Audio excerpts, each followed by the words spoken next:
तो 12 मई को पीएम मोदी ने 20 लाख करोड़ का रिलीफ पैकेज अनाउंस किया था, जो कि इंडिया के जीडीपी का 10% होता है। मतलब काफ़ी सारे लोगों के लिए इस पैकेज में काफ़ी सारा फायदा लिखा होगा। और हर रोज़ हमारी फाइनेंस मिनिस्टर निर्मला जी एक एक करके वो बेनिफिट्स की डिटेलिंग कर रही हैं। तो 14 मई को उन्होंने 9 अपडेट्स बताए जो लोन्स और क्रेडिट से रिलेटेड थे।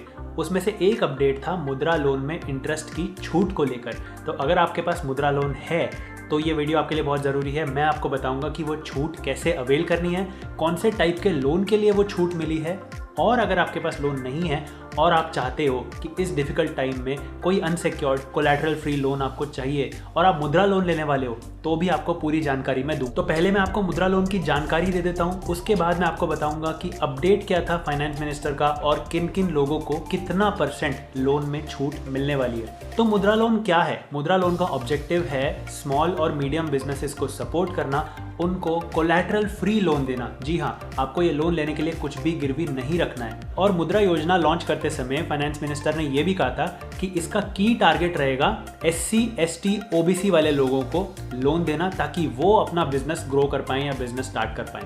पर बाकी लोग भी ये लोन ले सकते हैं। इस पर मैंने पास्ट में भी एक वीडियो बनाया था जिसमें मैंने बोला था कि भले ही मुद्रा लोन में अप टू 10 लाख के लोन दिए जा रहे हैं, पर 85% के आसपास जो लोन है वो शिशु लोन है, यानी 50,000 से नीचे के, जिसमें भी एवरेज लोन साइज उस समय 22,000 बोला था मैंने। बट पॉइंट ये है कि अगर इस डिफिकल्ट टाइम में आपके बिजनेस को 22,000 रुपये की भी अगर हेल्प मिल सकती है तो आप कंसिडर ज़रूर करेंगे। एंड ऑफ कोर्स आप 10 लाख तक का भी लोन ले सकते हैं, वो भी कोलैटरल फ्री। तो बात कर लेते हैं कौन कौन ये लोन ले सकते हैं। जितने भी बिजनेसेस हैं जो नॉन फार्म हैं, मतलब फार्मिंग बिजनेसेस को छोड़ दीजिए, बाकी सारे स्मॉल एंड मीडियम बिजनेसेस जो 10 लाख से नीचे का लोन लेना चाहते हैं, वो मुद्रा लोन आराम से अप्लाई कर सकते हैं। और अभी तक मैं आपको बता दूं 24 करोड़ 9 लाख 48,000 लोगों ने इस लोन को ले लिया है। तो मैं आपको बता देता हूँ टाइप्स ऑफ मुद्रा लोन। पहला टाइप आता है शिशु लोन, जो 50,000 से नीचे तक का लोन देता है आपको। इसमें जो इंटरेस्ट होता है वो 1% पर मंथ या फिर 12% पर एनम से लगता है, और ये 3 से 5 सालों के ड्यूरेशन के लिए ही दिया जाता है। दूसरा लोन होता है किशोर लोन, जो कि 50,000 से लेकर 5 लाख तक के अमाउंट के लिए दिया जाता है। इसमें इंटरेस्ट बैंक डिसाइड करता है आपकी क्रेडिट हिस्ट्री को देखते हुए। अगर अच्छी हिस्ट्री है तो इंटरेस्ट कम लगेगा, अगर बुरी हिस्ट्री है तो इंटरेस्ट ज़्यादा लगेगा। और एक बात मैं आपको फिर रिमाइंड करा दूं, अगर आपने करंटली पुराने किसी लोन में डिफ़ॉल्ट किया हुआ है और उसको रीपे नहीं किया है तो आपको मुद्रा लोन नहीं मिलेगा। इसका टेन्योर भी बैंक ही डिसाइड करेगा। और जो तीसरे टाइप का लोन है तरुण लोन, वो 5 से 10 लाख रुपए के लिए दिया जाता है। उसमें भी इंटरेस्ट आपकी क्रेडिट हिस्ट्री पर डिपेंड करेगा और टेन्योर भी बैंक पर डिपेंड करेगा। ये लोन लेने का आपके पास पर्पस होना चाहिए। वो पर्पस हो सकता है या तो आपको बिजनेस में प्लांट एंड मशीनरी खरीदनी है, या फिर आपको ऑफिस रेनोवेट करवाना है, या फिर सिंपली वर्किंग कैपिटल के लिए आपको पैसा चाहिए, या कोई कमर्शियल व्हीकल खरीदने के लिए पैसा चाहिए। तो वो पर्पस आपके पास डेफिनेट होना चाहिए और उसके लिए आपको रिपोर्ट भी तैयार करनी पड़ेगी कि आप वो पैसा कहाँ लगाने वाले हैं। एग्जाम्पल के तौर पे अगर आप मशीनरी खरीदने वाले हैं तो आपको ये बताना पड़ेगा आप मशीनरी कहाँ से खरीद रहे हैं, उसका रेट क्या है, उसके लिए टोटल कितना पैसा आपको चाहिए। सिमिलरली अगर आपको बिजनेस में वर्किंग कैपिटल के लिए पैसा चाहिए तो आपको फाइनेंशियल्स फर्निश करने पड़ेंगे, बैलेंस शीट बतानी पड़ेगी, सेल्स बतानी पड़ेगी, रिटर्न्स फाइल करनी पड़ेगी, तब जाकर आपको वो पैसा मिलेगा। क्योंकि एक बात ध्यान रखिए, ये कोलैटरल फ्री लोन है, तो ऐसा बिल्कुल नहीं होगा कि आप जाएंगे और बिना एडिक्वेट प्रूफ और बिना एडिक्वेट डॉक्यूमेंट्स दिखाए वो आपको लोन मिल जाए। तो डॉक्यूमेंट्स की इन डेप्थ बात कर लें तो बहुत लंबी लिस्ट है, बट ये बैंक टू बैंक भी डिपेंड करती है और इस पे भी डिपेंड करती है कि आप कौन सा वाला लोन लेना चाहते हैं।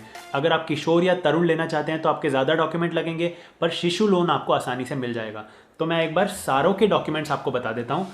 पहला आपको देना होगा आइडेंटिटी प्रूफ। उसमें आपका driving licence, voter ID, passport, Aadhaar, कुछ भी चल सकता है जिसमें आपकी फ़ोटो विजिबल हो। उसके बाद आता है आपका प्रूफ ऑफ रेजिडेंस। इसमें telephone bill, electricity bill, passport, Aadhaar card, इनमें से कुछ भी आप फर्निश कर सकते हो। आपकी पासपोर्ट साइज 2 फोटोज़, आपकी लास्ट 6 महीने की बैंक स्टेटमेंट, बिजनेस का ID प्रूफ और बिजनेस का एड्रेस प्रूफ, यानी बिजनेस का एरिया अगर रेंटल है तो रेंट एग्रीमेंट देना पड़ेगा, बिजनेस का रजिस्ट्रेशन सर्टिफिकेट देना पड़ेगा। अगर आपका SSI यानी स्मॉल स्केल इंडस्ट्री या फिर MSME में रजिस्ट्रेशन है तो वो देना पड़ेगा। पॉल्यूशन कंट्रोल बोर्ड से क्लियरेंस सर्टिफिकेट भी लाकर सबमिट करना होगा, बट ये हर केस में एप्लीकेबल नहीं है। अगर आपको बैंक बोले तो आपको करना पड़ेगा। अब अगर आप 2 लाख से ऊपर का लोन लेना चाहते हैं, जो कि तरुण और किशोर हो गया, तो आपको income tax return, sales tax return और पिछले 3 साल की ऑडिटेड बैलेंस शीट भी सबमिट करानी पड़ेगी और आपको प्रोजेक्टेड बैलेंस शीट यानी फ्यूचर का प्रोजेक्टेड बैलेंस शीट 2 साल का जमा कराना पड़ेगा। अगर आपकी प्राइवेट लिमिटेड कंपनी है या 1 पर्सन कंपनी है तो आपको मेमोरेंडम ऑफ एसोसिएशन और आर्टिकल ऑफ एसोसिएशन भी सबमिट कराना पड़ेगा। अगर आपकी पार्टनरशिप है तो पार्टनरशिप डीड सबमिट करानी पड़ेगी।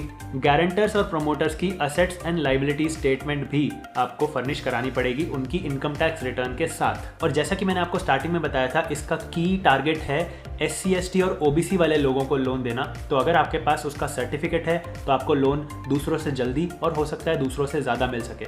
अब देखिए लास्ट में मैंने लिखा है quote for machinery and other items to be purchase. इसका सीधा मतलब यही है कि जिस भी काम के लिए आप लोन ले रहे हो वो काम का रिपोर्ट आपको बताना पड़ेगा। मशीनरी ले रहे हो तो मशीनरी का प्राइस, मशीनरी कौन से सप्लायर से आ रही है, कितना पैसा आपको चाहिए उसके लिए। अगर आप ऑफिस रिवैम्प करवाना चाहते हो तो कंस्ट्रक्शन वगैरह का कोटेशन आपको सबमिट कराना पड़ेगा और टाइम पीरियड बताना पड़ेगा कि कितने टाइम में आप ये काम करवा लोगे। तो ये जो इतनी लंबी डॉक्यूमेंट्स की लिस्ट है इसमें आप पर कुछ ही पॉइंट्स एप्लीकेबल होंगे। तो ये जो लोन्स है ये आपको 27 public sector banks, 31 regional rural banks, 17 private sector banks, 36 micro finance institutions और 25 नॉन बैंकिंग फाइनेंशियल इंस्टीट्यूशंस यानी NBFCs और 4 कोऑपरेटिव बैंक्स में अवेलेबल है। मतलब बड़े बड़े बैंक्स SBI, HDFC, ICICI, अगर आप यहाँ पर जाएंगे मुद्रा लोन के लिए अप्लाई करने तो आपको मुद्रा लोन मिल जाएगा।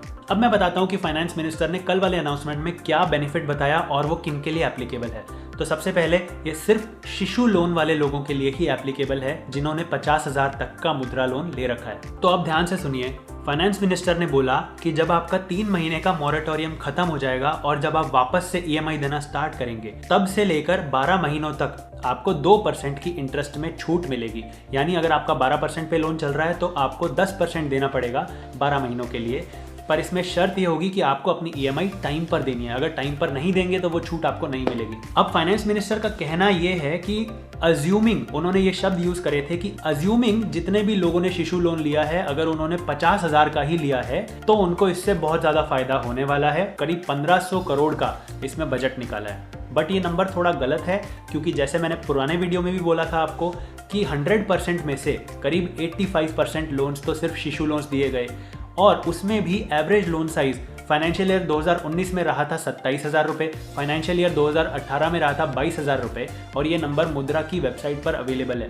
तो 2% की छूट अच्छी बात है बट ये मैक्सिमम उन लोगों को मिल रही है जिनका लोन 25 या 27,000 के आसपास है। तो अगर इसको ऐसे देखें तो इतनी ज़्यादा मदद नहीं है मेरे ओपिनियन में, बट ऐसे डिफिकल्ट टाइम में एनी हेल्प इज़ अप्रिशिएटेड। तो अगर आप उन लोगों में से हैं जो मुद्रा लोन अब अप्लाई करना चाहते हैं तो आपको एक बात जाननी और ज़रूरी है, मुद्रा लोन अप्लाई करते समय कोई भी बैंक आपसे प्रोसेसिंग फ़ी चार्ज नहीं कर सकता है।